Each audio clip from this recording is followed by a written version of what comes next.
Aku rela nikahi Pak Kades demi utang ayah. Malam pertama aku menjerit tak kuat menahan.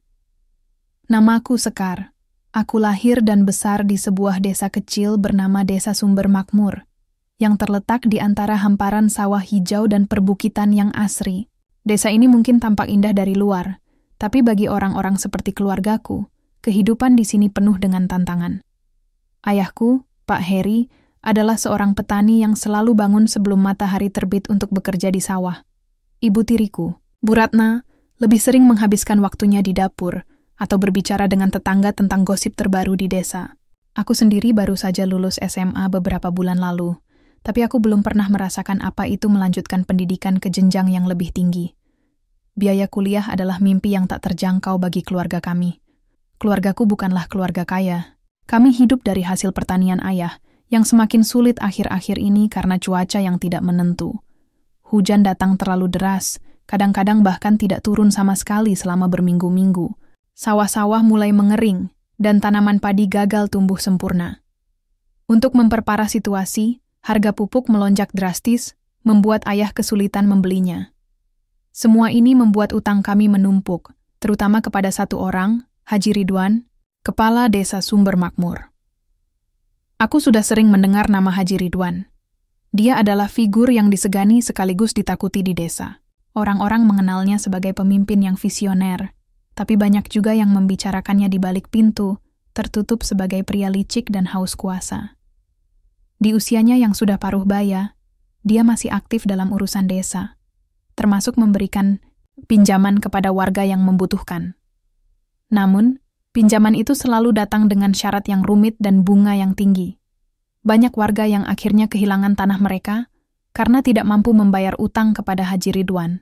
Aku tidak pernah berpikir bahwa keluargaku akan menjadi salah satu korbannya. Semua dimulai ketika ayah meminjam uang dari Haji Ridwan untuk membeli pupuk dan benih. Awalnya, jumlahnya tidak terlalu besar, hanya cukup untuk memenuhi kebutuhan musim tanam. Tapi ketika panen gagal, ayah harus meminjam lagi untuk menutupi kerugian.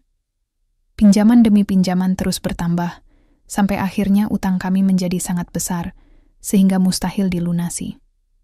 Setiap kali Haji Ridwan berkunjung ke rumah, aku bisa melihat raut wajah cemas ayah. Dia selalu berusaha tersenyum, tapi matanya penuh dengan ketakutan. Puncaknya terjadi pada suatu sore, ketika aku baru pulang dari membantu tetangga memetik cabai di ladang mereka. Saat aku masuk ke rumah, suasana begitu sunyi. Aku menemukan ayah duduk di kursi kayu tua di ruang tamu, sementara Haji Ridwan duduk di depannya dengan ekspresi dingin. Wajah ayah tampak pucat, dan tangannya gemetar saat memegang secangkir teh yang bahkan belum ia minum. "Jadi, bagaimana keputusanmu, Pak Heri?" kata Haji Ridwan dengan nada tenang tapi menusuk. "Utangmu sudah terlalu besar. Kau tahu, aku sudah bersabar selama ini." Aku diam di ambang pintu, mencoba mendengarkan percakapan mereka. Aku tidak ingin mengganggu, tapi firasat buruk menyelimuti hatiku. Aku akan membayarnya, Pak Kades," jawab ayah dengan suara bergetar. "Tapi beri aku waktu sedikit lagi. Panen tahun ini pasti akan lebih baik." Haji Ridwan tertawa pelan, tapi tawanya terdengar seperti ancaman. "Kau sudah berjanji hal yang sama setahun lalu, 2 tahun lalu. Sampai kapan aku harus sabar? Kalau kau tidak bisa membayar, ada cara lain untuk melunasi utangmu." "Cara lain?" tanya ayah dengan nada waspada. "Anakmu," katanya sambil menoleh ke arahku. Aku langsung mundur selangkah, tapi tatapan tajam Haji Ridwan membuatku membeku di tempat. "Sekar, kan dia cukup dewasa untuk menikah. Jika dia mau menikah denganku, maka semua utangmu lunas. Bagaimana?" Aku merasa napasku tersengal. Apa yang barusan dia katakan? Menikah? Dengan pria paruh baya yang usianya hampir 2 kali lipatku? Ini pasti lelucon. Tapi ekspresi ayah yang penuh keputusasaan membuatku sadar bahwa ini bukan candaan.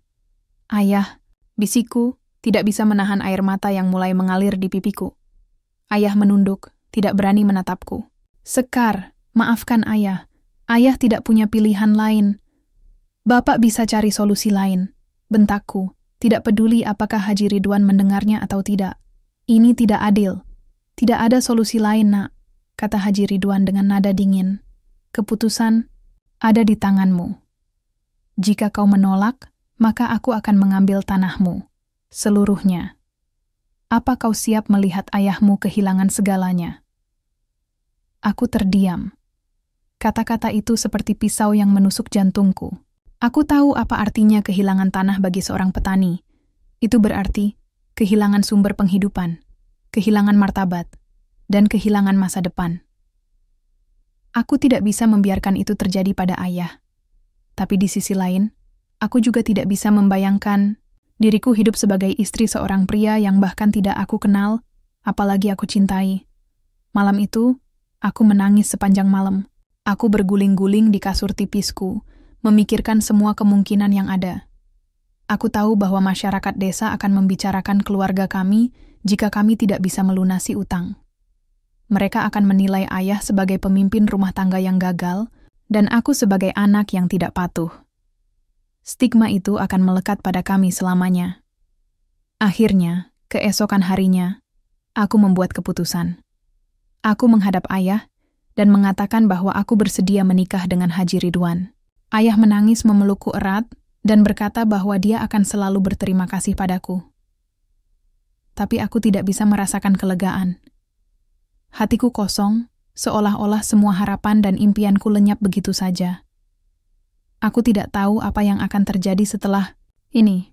Yang ku tahu hidupku tidak akan pernah sama lagi. Pernikahanku dengan Haji Ridwan terjadi lebih cepat dari yang kuduga.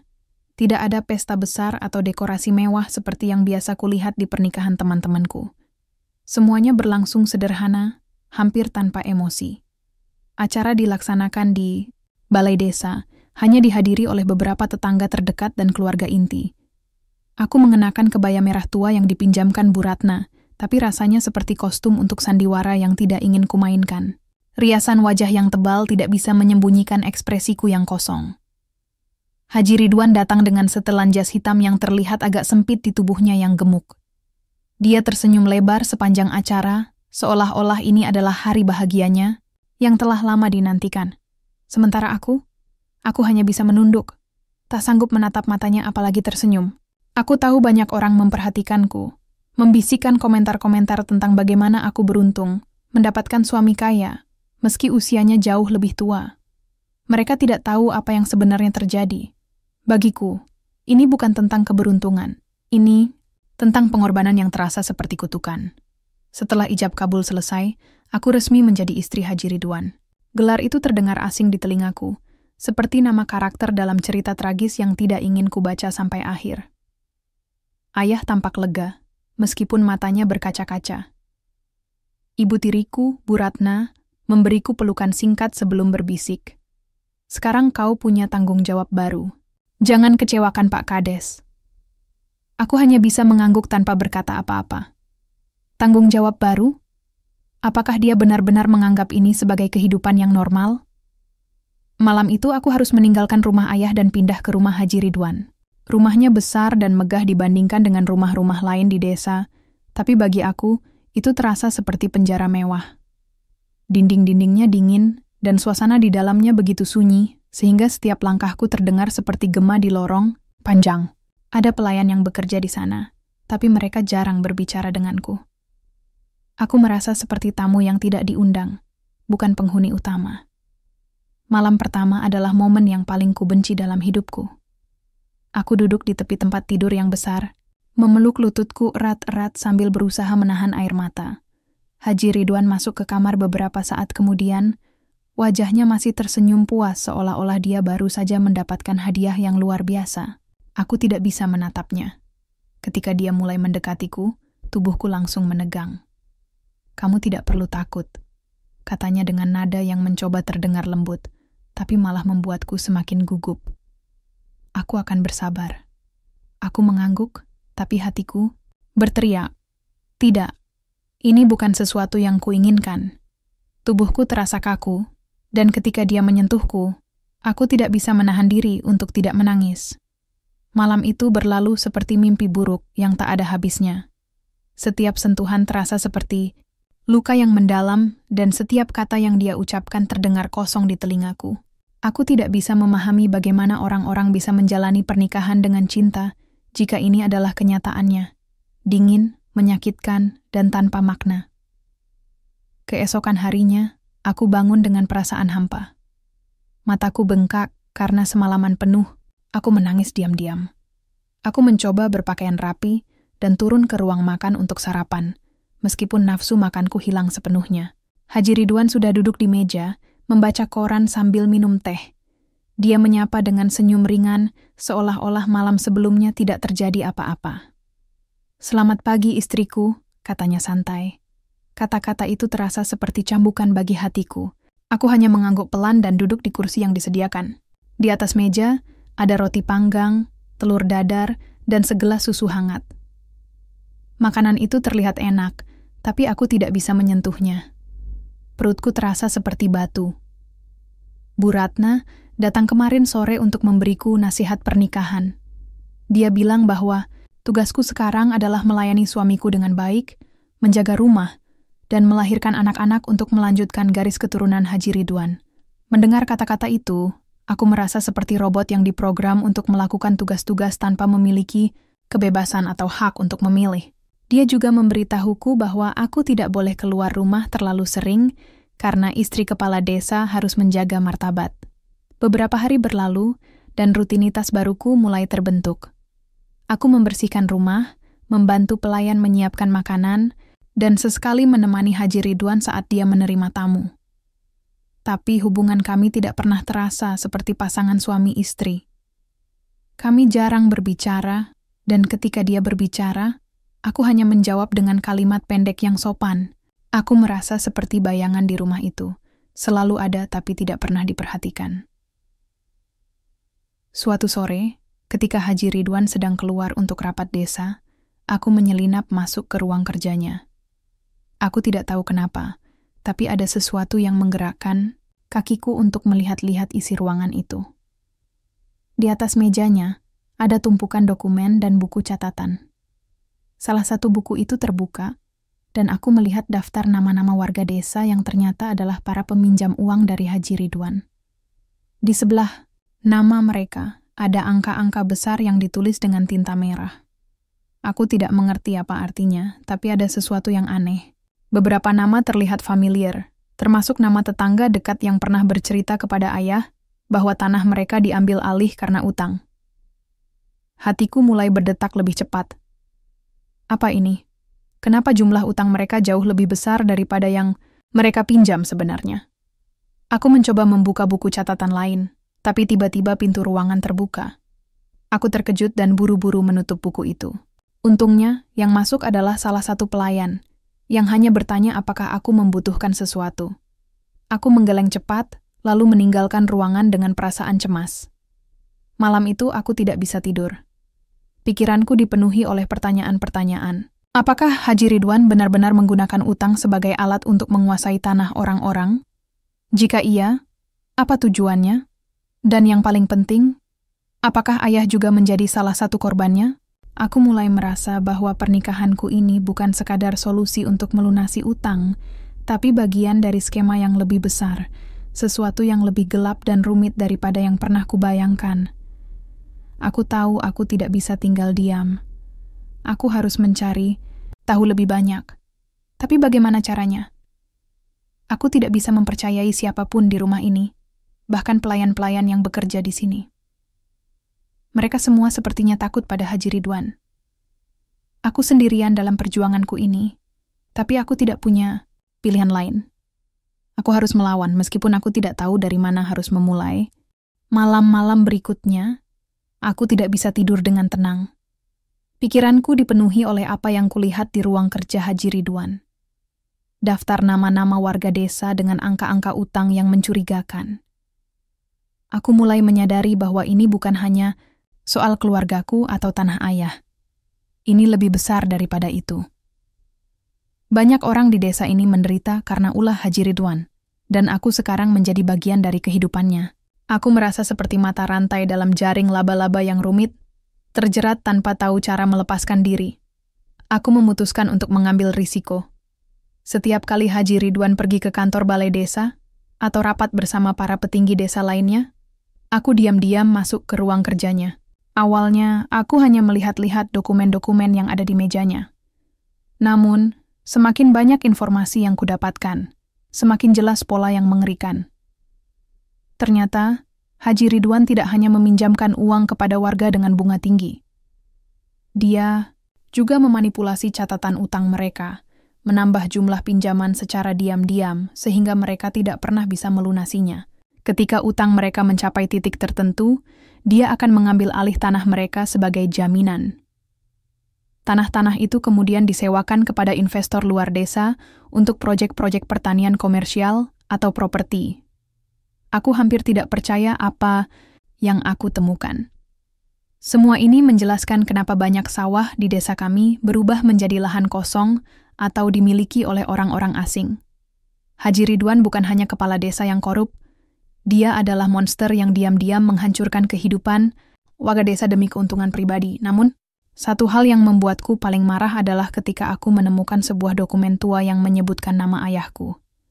Di sana tertulis bahwa Pak Heri sudah membayar sebagian besar utangnya beberapa tahun lalu. Jumlah yang tersisa seharusnya sangat kecil, tapi anehnya, angkanya justru bertambah 2 kali lipat dalam hitungan bulan. Bagaimana mungkin? Aku yakin ini adalah hasil manipulasi Haji Ridwan. Ayah bahkan tidak tahu bahwa dia sebenarnya sudah hampir bebas dari utang. Setiap kali aku menemukan sesuatu yang baru, hatiku semakin terbakar oleh amarah. Aku ingin sekali menghadap Haji Ridwan dan mempertanyakan semua ini padanya. Tapi aku tahu aku tidak bisa gegabah. Jika aku melawan langsung, dia pasti akan mengetahui bahwa aku telah menyelidiki rahasia gelapnya. Dan jika itu terjadi, aku tidak tahu apa yang akan dia lakukan padaku. Mungkin dia akan mengusirku dari rumah ini, atau bahkan melakukan sesuatu yang lebih buruk. Suatu sore, ketika aku sedang membersihkan halaman belakang, seorang pemuda mendekatiku. Dia tampak asing, tapi ada aura ramah di matanya. Pemuda itu memperkenalkan diri sebagai Adi, seorang aktivis dari kota yang sedang bekerja sama dengan beberapa warga desa untuk menyelidiki praktik korupsi di tingkat lokal. Aku awalnya ragu untuk berbicara dengannya, tapi ada sesuatu dalam caranya berbicara yang membuatku merasa nyaman. Kamu tahu, banyak warga di sini yang takut bicara, katanya pelan. Tapi aku yakin kamu punya informasi penting. Kamu istri Haji Ridwan, kan? Aku terkejut mendengar pertanyaannya. Kenapa kau berpikir begitu? Tanyaku. Berusaha terdengar tenang, meskipun hatiku berdebar keras. Adi tersenyum tipis. Karena aku melihatmu beberapa kali mencoba menyelinap ke ruang kerjanya. Aku juga tahu bahwa kamu bukan wanita yang suka hidup dalam kemewahan. Ada sesuatu yang salah, kan? Aku menelan ludah. Apakah dia sudah mengamati gerak-geriku selama ini? Meski awalnya waspada, aku akhirnya memutuskan untuk mempercayainya. Aku tidak punya siapa-siapa lagi, dan aku butuh seseorang yang bisa membantuku mengungkap kebenaran ini. Aku menemukan sesuatu di ruang kerjanya, kataku pelan. Ada bukti bahwa dia memanipulasi utang warga, termasuk utang ayahku. Mata Adi menyala penuh minat. Itu persis seperti yang kami curigai. Kami sudah lama mencoba mengumpulkan bukti, tapi sulit karena dia sangat berkuasa di desa ini. Apa kamu mau membantu kami? Aku mengangguk pelan. Aku harus. Ini bukan hanya tentang keluargaku. Ini tentang semua orang di desa ini. Adi memberiku nomor teleponnya dan memintaku untuk menghubunginya jika aku menemukan sesuatu yang baru. Dia juga berjanji untuk membantuku menyelidiki lebih jauh tanpa diketahui Haji Ridwan. Setelah pertemuan itu, aku merasa sedikit lega. Untuk pertama kalinya, aku memiliki sekutu dalam perjuanganku melawan sistem yang menindas ini. Namun, semakin aku terlibat dalam penyelidikan ini, semakin besar tekanan yang aku rasakan. Haji Ridwan mulai memperhatikan perubahan sikapku. Dia sering menanyakan mengapa aku terlihat lebih cemas akhir-akhir ini. Aku hanya bisa menjawab bahwa aku masih belum terbiasa dengan kehidupan baruku sebagai istrinya. Tapi aku tahu dia tidak sepenuhnya percaya. Suatu hari, dia bahkan mengecek ruang kerjanya sendiri, memastikan bahwa tidak ada dokumen yang hilang atau rusak. Untungnya, aku selalu berhati-hati, tidak meninggalkan jejak apapun. Di tengah semua ini, hubunganku dengan Bu Ratna semakin tegang. Ibu tiriku itu mulai curiga dengan tingkah lakuku. Dia sering mengamati setiap langkahku, seolah-olah mencoba mencari tahu apa yang sedang aku rencanakan. Suatu malam, dia datang ke kamarku dan bertanya langsung. "Ada apa denganmu akhir-akhir?" "Ini Sekar," katanya dengan nada dingin. "Kenapa kamu sering mondar-mandir ke ruang kerja Pak Kades?" Aku menahan napas. "Tidak ada apa-apa, Bu. Aku hanya ingin belajar bagaimana mengurus administrasi rumah tangga. Itu saja." Bu Ratna menatapku tajam, tapi dia tidak berkata apa-apa lagi. Aku tahu dia tidak benar-benar percaya, tapi dia juga tidak bisa membuktikan apa-apa. Aku hanya berharap dia tidak melaporkan kecurigaannya pada Haji Ridwan. Malam-malam berikutnya, aku semakin giat mengumpulkan bukti. Aku merekam percakapan Haji Ridwan dengan tamu-tamunya menggunakan ponselku saat dia sedang lengah. Aku juga mencatat detail-detail penting dari dokumen-dokumen yang kubaca. Setiap kali aku berhasil mendapatkan sesuatu yang baru, aku langsung mengirimkannya ke Adi melalui pesan singkat. Dia selalu membalas dengan cepat, memberiku dukungan dan saran. Namun, ada satu hal yang masih mengganggu pikiranku, perasaan bersalah. Aku sadar bahwa aku sedang memanfaatkan posisiku sebagai istri Haji Ridwan untuk melawannya. Apakah ini benar? Apakah aku pantas melakukan ini? Tapi setiap kali aku ragu, aku ingat wajah ayah yang putus asa, wajah tetangga-tetanggaku yang kehilangan tanah mereka, dan semua kebohongan yang dilakukan Haji Ridwan demi keuntungan pribadinya. Aku tidak punya pilihan lain. Aku harus melanjutkan ini hingga suatu pagi, sesuatu yang tidak terduga terjadi. Pagi itu, aku bangun dengan perasaan tidak enak di perut. Ini bukan pertama kalinya aku merasa seperti ini beberapa minggu terakhir. Aku sering merasa mual, pusing, dan lelah meskipun tidur cukup. Awalnya, aku berpikir bahwa ini hanya efek dari stres karena semua tekanan yang kuhadapi. Hidup sebagai istri Haji Ridwan, menyelidiki rahasia gelapnya, dan berusaha tetap waspada agar tidak ketahuan. Namun, kali ini rasanya berbeda. Ada sesuatu yang lebih dalam tubuhku, sesuatu yang membuatku merasa cemas. Aku mencoba mengabaikannya dan melanjutkan rutinitasku seperti biasa. Namun rasa mual itu semakin parah, hingga akhirnya aku harus meninggalkan pekerjaan rumah sejenak untuk berbaring di kamarku. Saat itulah pikiran-pikiran mulai muncul di kepalaku. Apakah ini? Tidak mungkin. Aku menolak untuk mempercayai kemungkinan itu. Tapi semakin aku mencoba menepisnya, semakin jelas kebenarannya. Akhirnya, aku memberanikan diri untuk membeli tes kehamilan di warung dekat desa. Aku memilih waktu ketika Haji Ridwan sedang rapat di balai desa agar tidak ada yang curiga. Ketika aku membuka kotak kecil itu di kamar mandi, tangan-tanganku gemetar hebat. Hasilnya muncul dalam hitungan menit, dan hatiku langsung terasa seperti jatuh ke jurang tanpa dasar. Garis 2 di layar kecil itu adalah jawaban yang tak bisa kubantah lagi. Aku hamil. Dunia seolah berhenti berputar saat itu. Bayangan tentang malam pertamaku dengan Haji Ridwan langsung muncul di benakku.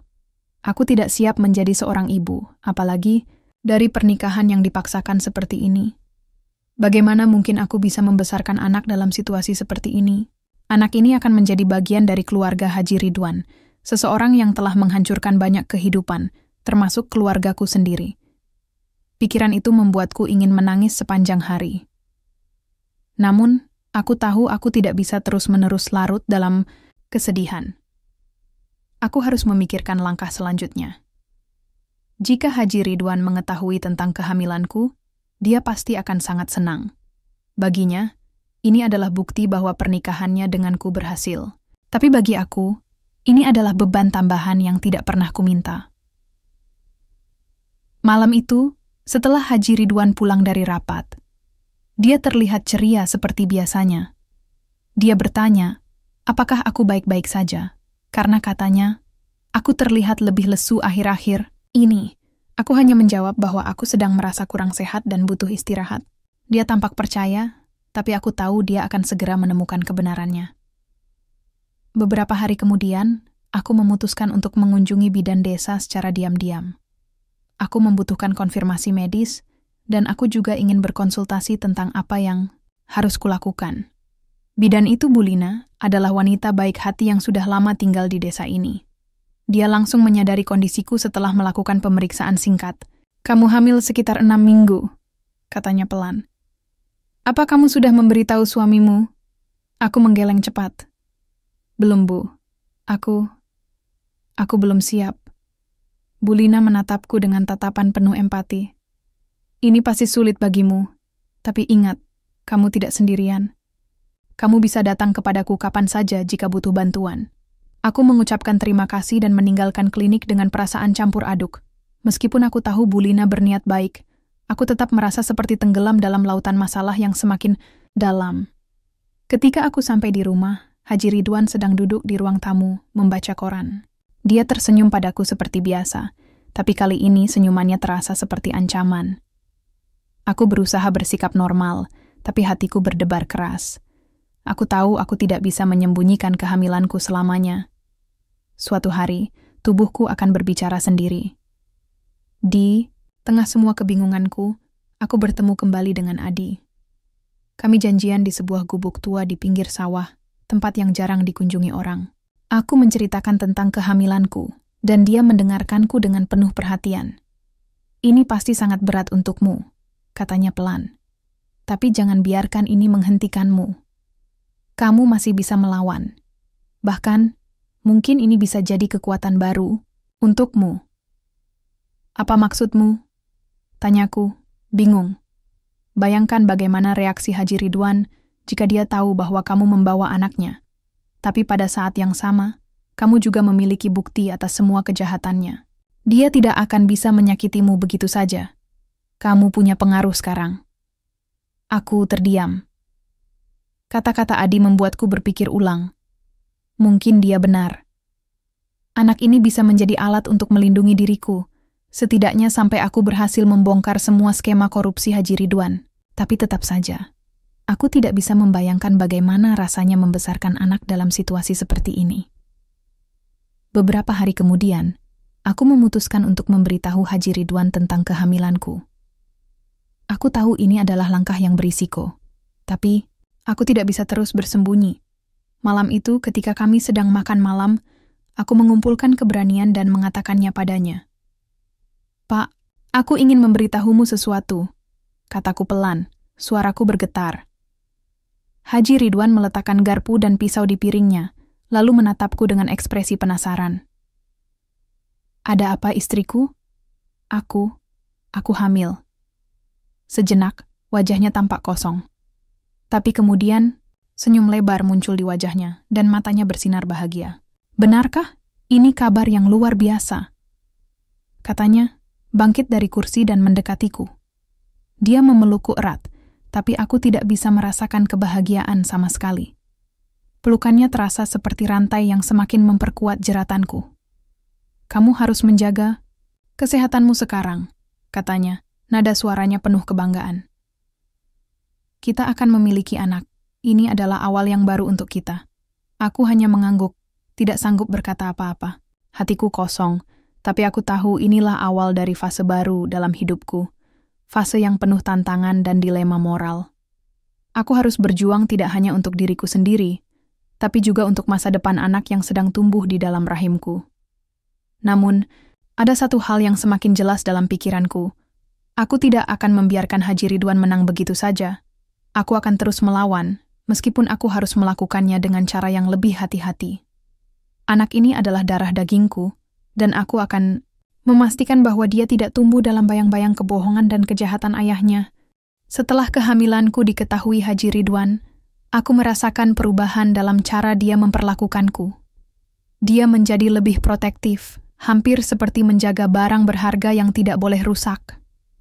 Aku tidak lagi diizinkan bekerja keras di rumah atau keluar rumah tanpa pengawasan. Bahkan, Bu Ratna mulai terlihat lebih ramah padaku, meskipun aku tahu itu hanya sandiwara untuk menyenangkan Haji Ridwan. Namun, di balik semua perlakuan manisnya, aku tahu bahwa tekanan semakin besar. Aku harus berhati-hati dengan setiap langkah yang aku ambil.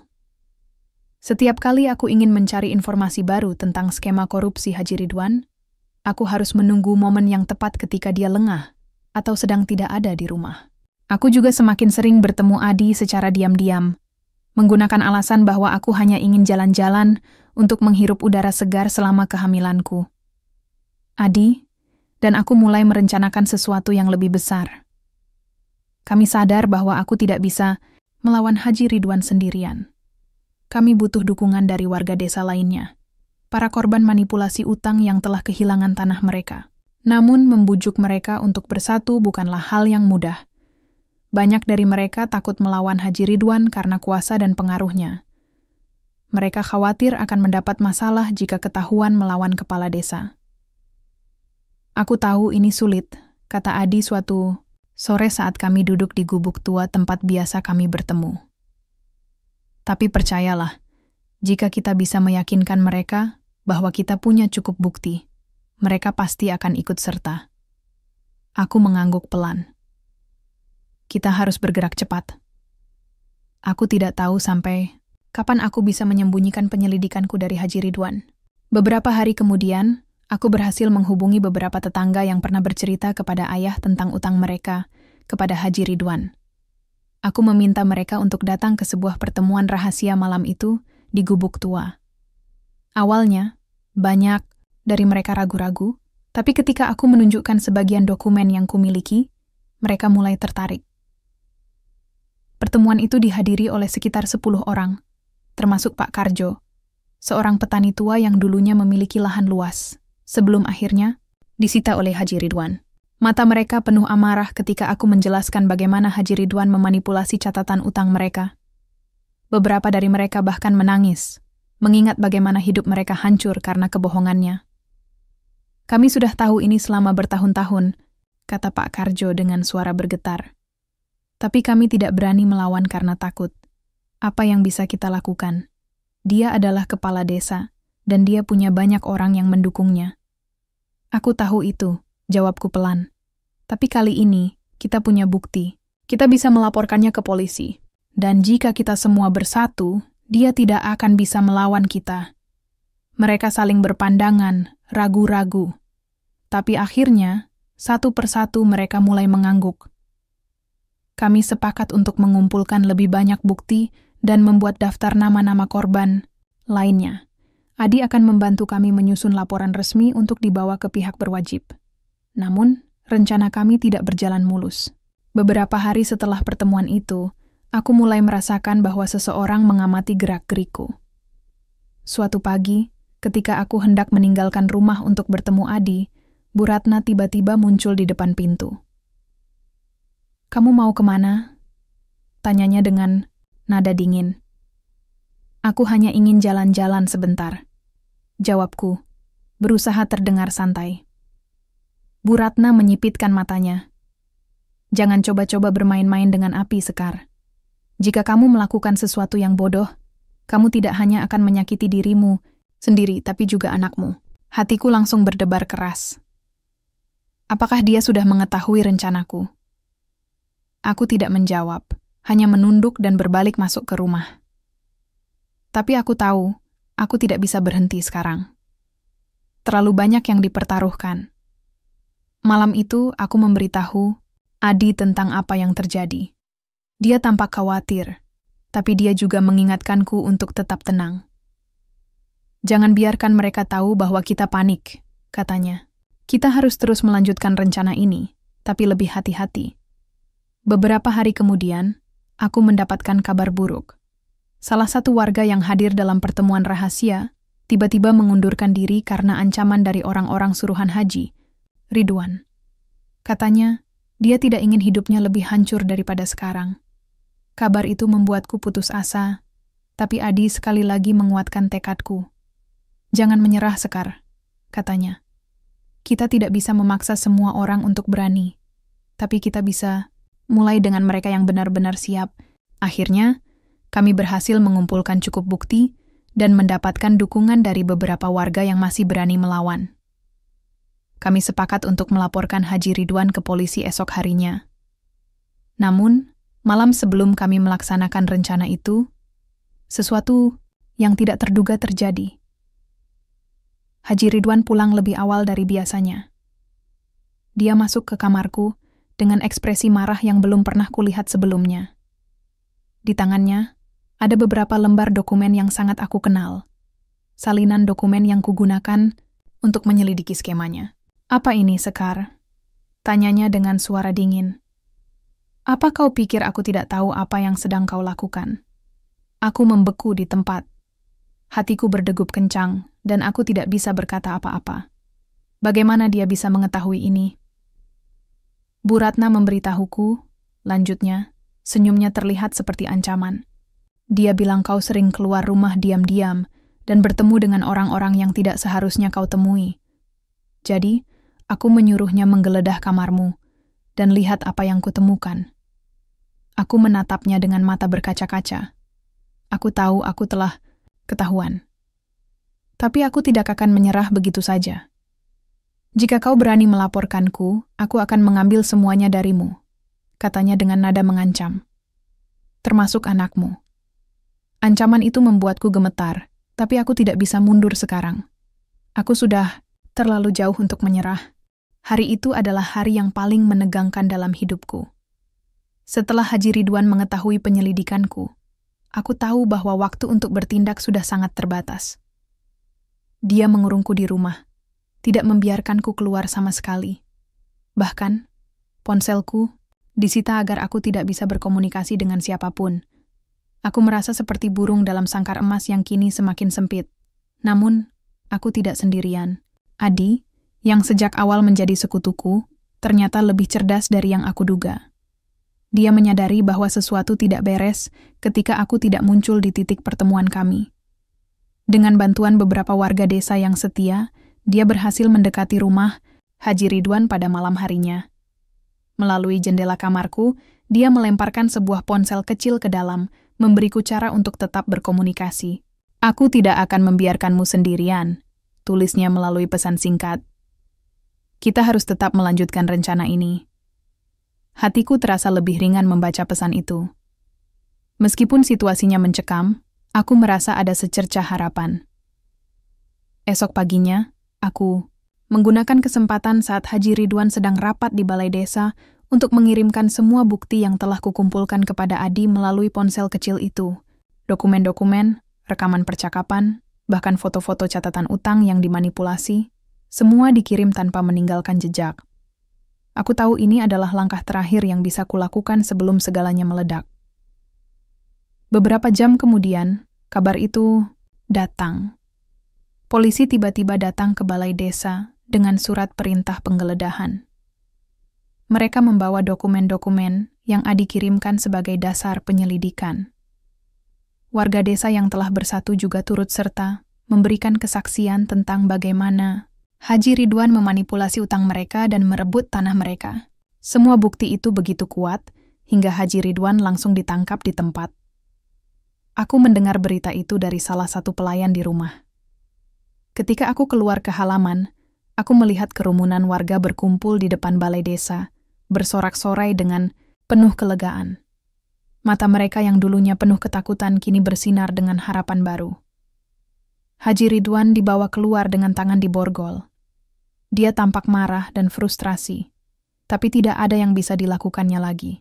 Aku melihatnya dari kejauhan, dan meskipun hatiku masih dipenuhi rasa sakit atas apa yang telah ia lakukan padaku, aku merasa lega. Ini adalah awal dari kebebasan bagi semua orang di desa ini. Beberapa hari setelah penangkapan Haji Ridwan, polisi mulai menyelidiki lebih lanjut semua aset ilegalnya. Tanah-tanah yang diambilnya dari warga desa dikembalikan kepada pemiliknya. Ayahku termasuk salah satu yang mendapatkan tanahnya kembali. Ketika aku memberitahunya tentang ini, matanya berkaca-kaca dan dia memelukku erat.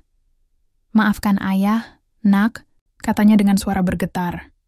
"Ayah tidak tahu kalau kamu harus melalui semua ini. Aku hanya ingin kita bebas dari semua tekanan itu," jawabku pelan. "Dan sekarang, kita bisa memulai lagi." Adi datang ke rumahku beberapa hari kemudian. Dia membawakan berkas-berkas resmi yang menunjukkan bahwa semua tuduhan terhadap Haji Ridwan telah diverifikasi. Dia juga memberiku kabar baik lainnya. Warga desa sepakat untuk mendukungku jika aku ingin meninggalkan desa dan memulai hidup baru. Aku tahu ini bukan keputusan yang mudah, katanya. Tapi kamu layak mendapatkan kehidupan yang lebih baik. Kamu sudah berjuang cukup keras di sini. Aku merenungkan kata-katanya. Memang benar bahwa desa ini penuh kenangan pahit bagiku. Tapi aku juga tidak bisa melupakan semua yang telah terjadi. Namun, demi anak yang sedang tumbuh di dalam rahimku, aku tahu aku harus membuat keputusan yang terbaik. Akhirnya, aku memutuskan untuk pergi. Aku meninggalkan desa Sumber Makmur bersama Adi, pria yang telah menjadi teman sekaligus pendukung terbesarku selama masa-masa sulit ini. Kami pindah ke sebuah kota kecil di mana aku bisa memulai hidup baru tanpa bayang-bayang masa lalu. Aku juga memutuskan untuk melanjutkan pendidikan. Sesuatu yang dulu hanya menjadi mimpi bagiku. Anakku lahir beberapa bulan kemudian, seorang bayi laki-laki yang sehat dan tampan. Aku memberinya nama Arka, yang berarti cahaya. Bagiku, dia adalah simbol harapan baru dalam hidupku. Meskipun dia adalah anak dari Haji Ridwan, aku memastikan bahwa dia akan tumbuh dalam lingkungan yang penuh cinta dan kebebasan, jauh dari kebohongan dan kejahatan yang pernah menodai hidupnya. Hidup di kota tidak selalu mudah, tapi aku merasa lebih tenang dan damai. Adi selalu ada di sisiku, membantuku membesarkan Arka, dan mendukungku dalam setiap langkah yang aku ambil. Kami belum membicarakan soal hubungan yang lebih dalam, tapi aku tahu bahwa dia adalah seseorang yang bisa aku andalkan. Saat aku menatap mata Arka yang polos, aku tersenyum. Aku tahu bahwa perjuanganku belum sepenuhnya berakhir, tapi aku juga tahu bahwa aku telah memenangkan pertempuran terpenting dalam hidupku, pertempuran untuk kebebasan, keadilan, dan harapan. Desa Sumber Makmur mungkin sudah tertinggal jauh di belakang, tapi jejak perjuanganku di sana akan selalu menjadi bagian dari diriku. Aku telah membuktikan bahwa meskipun dunia terkadang terasa begitu gelap, selalu ada cahaya yang bisa kita nyalakan dengan keberanian dan tekad.